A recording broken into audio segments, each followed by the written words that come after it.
ധാരാളം കാട്ടെള്ളുകൾ, ആട്ടുകളാണ് ഇപ്പോൾ കാണുന്നത്. കാട്ടെള്ളൊന്നും അപൂർവമായിട്ട് കാണാറുള്ളൂ.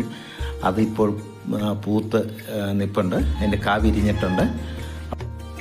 എള്ളുംപൂവിൻ്റെ ഒരു സുഗന്ധം സത്യം പറഞ്ഞാൽ നമ്മളെ മത്ത് പിടിപ്പിക്കുന്നൊരു മണമാണ്.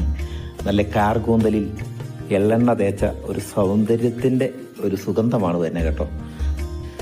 തീർച്ചയായിട്ടും ഒരു 4 മണി 5 മണിയൊക്കെയുള്ള സമയത്ത് ഇവിടെ വന്നു കഴിഞ്ഞാൽ നമ്മുടെ ഒരു ചെറുപ്പകാലത്തിലെ നമ്മുടെ ഒരു കൗമാരത്തിൻ്റെ ഒരു നൊസ്റ്റാൾജിയ വല്ലാതെ അങ്ങ് ഫീൽ ചെയ്തു പോവേ.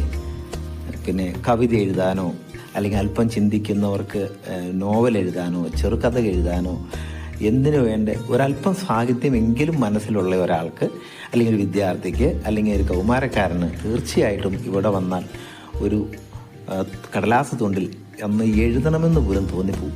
അത്ര വർണ്ണിച്ചാൽ ഒട്ടും അധികപ്പറ്റല്ലാത്ത ഒരു സൗന്ദര്യം